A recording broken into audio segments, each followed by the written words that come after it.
Aliens. நம்ம எப்போ evolve ஆக ஸ்டார்ட் பண்ணமோ அப்போ இருந்து நம்ம எய்ம் எதையாச்சும் எக்ஸ்ப்ளோர் பண்ணணும். ஒன்று எர்த்துக்குள்ளே போகணும், இல்லைனா எர்த்துக்கு மேலே போகணும். சைனா, ரஷ்யா போன்ற நாடுகள் எர்த்துக்கு கீழே ரிசர்ச் பண்ணும்போது இத்தாலியை சேர்ந்த கலீலியோ தான் வானத்தை பார்த்தாரு.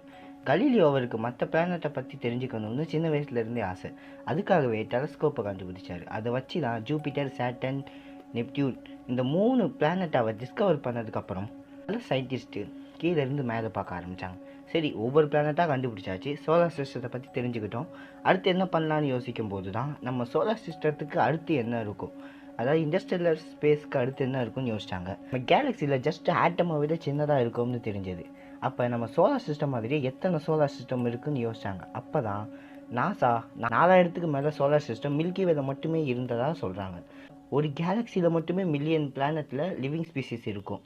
பில்லியனுக்கு மேலே கேலக்ஸி இருக்குன்னா அப்போ அதில் எத்தனை லிவிங் ஸ்பீசிஸ் இருக்கும்னு யோசிக்க ஆரம்பித்தாங்க. அப்படி ஒரு டாபிக் தான் ஏலியன்.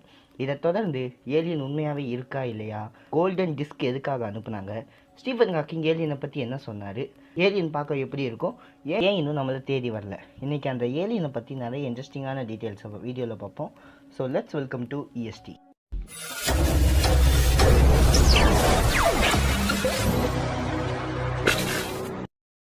இந்த கேலக்ஸி பார்த்தீங்கன்னா குழப்பத்தையும் ஆர்வத்தையும் தோன்ற ஒரே விஷயம். ஏன்னா நத்திங்லேருந்து எப்படி ஒரு பெரிய பிக் பேங் உருவாச்சு. யூனிவர்ஸ் ரொம்ப ரொம்ப பெருசு, அதில் நம்ம ஆட்டமை விட சின்னதாக இருக்கும். இப்போ சோலார் சிஸ்டம் இருக்குது, அதில் 3rd பிளானட் தான் நம்ம எர்த்து. நம்ம சின்ன வயசில் படிச்சிருப்போம் எர்த்து தான் லிவிங் ஸ்பீசிஸ் இருக்கிற ஒரே பிளானட்னு. ஆனால் இந்த எர்த்து மட்டும்தான் லிவிங் பிளானட்னு எப்படி சொல்ல முடியும்? என் கேலக்சியில் ஒன்று தான் மில்கிவே, அதில் ஒரு சோலார் சிஸ்டமில் இருக்கிற ஒரு பிளானட் தான் நம்ம. மேபி நம்ம மில்கி வேல 4000 சோலார் சிஸ்டம் இருக்குது. அப்போ அங்கே இருக்கிற பிளானட்டில் ஏன் லிவிங் ஸ்பீசிஸ் இருக்கக்கூடாது? ஏலியன் உண்மையாகவே இருக்கா இல்லையா? ஏலியன் இருக்கிறதுக்கான சாலிதான எவிடன்ஸ் நம்மக்கிட்ட இல்லை. யூனிவர்ஸ் ரொம்ப ரொம்ப பெருசு. அதாவது நம்ம யூனிவர்ஸ் கடல் மாதிரி வச்சுக்கோங்க. அதை ஒரு பக்கெட்டில் எடுத்து அதில் ஒரு வாட்டர் பாட்டிலோட மூடியில் எடுத்து பார்த்துட்டு எங்கே மீனே இல்லை அப்படின்னு சொல்கிற மாதிரி தான் இருக்குது. நம்ம அந்த பக்கெட்டை மட்டும் பார்க்கக்கூடாது, கடலில் இறங்கி தான் பார்க்கணும். அதுக்கான முயற்சியில் தான் நாசா, இஸ்ரோலாம் இறங்கி பல சேட்டலைட்டு, ராக்கெட்லாம் அனுப்பி நம்ம பக்கத்தில் இருக்கிற மூன், மார்ஸ். நாசா April 21, 1990 நம்ம எல்லாருக்குமே HST தெரியும், அதாவது ஹப்பிள் ஸ்பேஸ் டெலஸ்கோப். எட்வின் கப்பிளால் உருவாக்கப்பட்டது.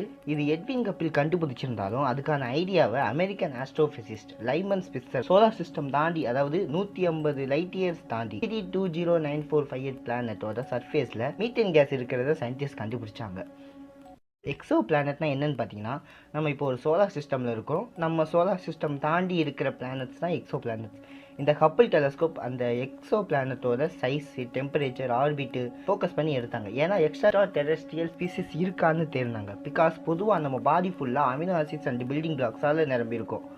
பில்டிங் பிளாக்ஸ்னு என்னன்னு பார்த்தீங்கன்னா, பாடியில் இருக்கிற செல்ஸு, ப்ரோட்டீன்ஸு, அப்புறம் கார்போஹைட்ரேட், இந்த 3 விஷயம் இருந்தாலே ஒரு ஸ்பீசிஸ் கிரியேட் ஆக முடியும். இதை வச்சு தான் டாலி குளோனிங் மெத்தடுங்கிற ஒரு முறையை கண்டுபிடிச்சார்.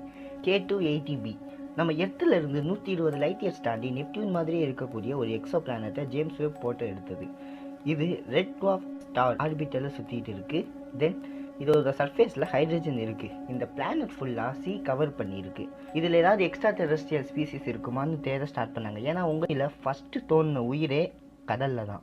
மேபி அங்கே ஏதாச்சும் அமீபா அந்த மாதிரி ஏதாச்சும் ஒரு சில உயிரி தோன்றி இருந்துச்சுன்னா அது கூட எவால்வ் ஆக வாய்ப்பு இருக்குது. Golden disk project. இந்த கோல்டன் டிஸ்க் ப்ராஜெக்ட் பார்த்தீங்கன்னா 1977 நாசாவை சேர்ந்த கார்ல் சேகன் அப்புறம் அவங்களோட டீம் சேர்ந்து Voyager 1 அப்புறம் 2ங்கிற ஒரு ஸ்பேஸ் ஷிப்பை லான்ச் பண்ணாங்க. இது எதுக்குன்னு பார்த்தீங்கன்னா, நம்ம எர்த்தில் நேச்சராக க்ரியேட் பண்ணுது, ஹியூமன்ஸ் க்ரியேட் பண்ணுது, இண்டஸ்ட்ரியல் ஸ்பேஸ் தாண்டி அனுப்பணுங்கிறதுக்காக இதை சேவ் பண்ணி அனுப்பியிருக்காங்க. எதுக்காகனா, மேபி ஏலியன்ஸ் நம்மளை தேடி வரும்போது நம்ம கூட கம்யூனிகேட் பண்ணுறதுக்காகவும், நம்ம ஆபத்துலாம் இல்லை அப்படின்னு சொல்கிறதுக்காக இதை பேஸ் பண்ணி டீன்ஸுங்கிற ஒரு மூவி எடுத்திருக்காங்க. இது வரைக்கும் பார்க்கலன்னா போய் பாருங்கள், நல்லாயிருக்கும். டிஸ்கை எப்படி உருவாக்கியிருக்காங்கன்னா, அதில் பூசப்பட்ட ஒரு காப்பரை அலுமினியம் கவர் மாதிரி வச்சு பண்ணியிருக்காங்க. இந்த Voyager 1 ஸ்பேஸை தாண்டி 10 இயர்ஸாக ட்ராவல் பண்ணிகிட்டே இருக்கும். அதுக்காக கண்டுபிடிச்சது தான் இந்த கோல்டன் டிஸ்க். இதை பற்றி மிஸ்டர் ஜிகே அண்ணா வீடியோ போட்டிருக்காரு, அதுக்கான லிங்க் தரேன், போய் பாருங்கள். ஸ்டீஃபன் ஹாக்கிங் ஒரு விஷயத்தை தெளிவாக சொன்னார். நம்ம இருக்கிற விஷயத்த சீக்கிரட்டாக வச்சுருக்க வரைக்கும் நமக்கு ப்ராப்ளம்ஸ் இல்லை. ஏன்னா ஏலியன்ஸ் ஒரு வேளை நம்மளை விட டெக்னாலஜிக்கலாவோ இல்லை ஃபிசிக்கலாவோ மேலே இருந்தால் நம்மளை ஆதிக்கம் பண்ண முயற்சி பண்ணுவாங்க. ஸோ முடிஞ்ச வரைக்கும் நம்மளை சீக்கிரட்டாக வச்சுக்க சொன்னார். பட் இப்போ இருக்கிற சயின்டிஸ்ட்டு ஒரு விஷயத்தை நம்புகிறாங்க. ஏன்னா மேபி ஏலியன்ஸ் நல்லவங்களாக இருந்தாங்கன்னா அவங்கக்கிட்ட நம்ம நிறைய இன்ஃபர்மேஷனை தெரிஞ்சுக்கலாம், நம்ம எடுத்து டெவலப் ஆகுறதுக்கு அது ஒரு உதவியாக இருக்கும் அப்படின்னு யோசிக்கிறாங்க. ஏலியன்ஸ் பார்க்க எப்படி இருப்பாங்க? ஏலியன்ஸ் இப்படி இருக்கும்னு நம்ம சின்ன வயசுலையோ இல்லை மூவிலையோ பார்த்துருப்போம். ஏலியன்னா க்ரீன் கலரில் இருப்பாங்க, அது மண்டையில் ஆண்டனா இருக்கும், பார்க்க கொடூரமாக இருக்கும்னு சொல்லுவாங்க. அதெல்லாம் கான்ஸ்பிரசி தியரி. பட் ஏலியன் எப்படி இருக்குங்கிற ஒரு சில தியரி இருக்குது. Energy based life forms. இந்த தியரி மேபி ஏலியன்ஸ் திங்ஸாக இல்லாமல், அதாவது ஒரு பொருளாக இல்லாமல் எனர்ஜியாக இருந்துச்சுன்னா யோசிச்சு பாருங்கள். சிம்பிளாக உங்களுக்கு புரிகிற மாதிரி சொல்லணும்னா ஒரு டஸ்ட் பார்ட்டிகல்ஸாவோ இல்லை எனர்ஜி சோர்ஸாவோ இருக்க வாய்ப்பு இருக்குது. இவங்களை நம்மளால் வெறும் கண்ணால் பார்க்க முடியாது. Post biological theory. இந்த தியரி என்ன சொல்லுதுன்னா ஏலியன்ஸ் மேபி டெக்னிக்கலாக இம்ப்ரூவ் பண்ணியிருக்கலாம், like machines, robots, artificial intelligence.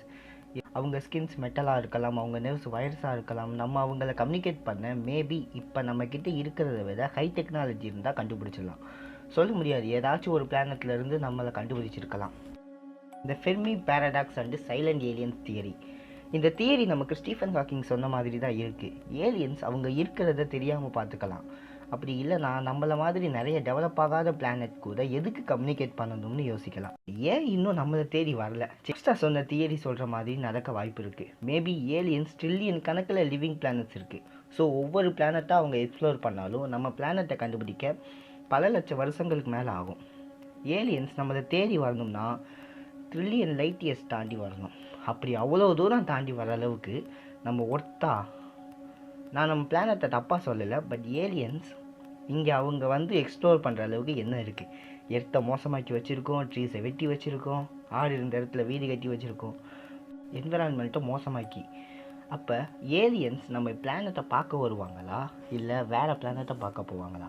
அப்படியே 7 அதிசயத்தில் 8வது அதிசயமாக நம்மளை பார்க்கணும்னு வந்தாலும் ஏரியா 51 மாதிரி ஏலியன்ஸ் ரிசர்ச் பண்ணுறவங்க அவங்கள பிடிச்சி ரிசர்ச் பண்ணி கட் பண்ணி மியூசியத்தில் வைக்க மாட்டாங்கன்னு என்ன உத்தரவாதம் கொடுக்க முடியும்? பார்க்குறதுக்கு முன்னாடியே ஏலியன்ஸை கோவில்னு கட்டி கதவுன்னு சொல்ல ஆரம்பிச்சிட்டாங்க. அவங்க வந்தால் அவங்க உயிருக்கு உத்தரவாதம் இல்லை.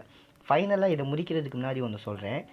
ஏலியன்ஸ் இருக்கிற பிளானட்டில் அவங்களுக்கு என்ன கிடைக்கும்னு தெரில, ஆனால் நம்ம கேலக்சியில் நமக்கு தேவையான எல்லாத்துக்குமே கிடைச்சிருக்கு. ஸோ அதை வேஸ்ட் பண்ணாமல் முடிஞ்ச வரைக்கும் யூஸ் பண்ணுங்கள். தேங்க்யூ.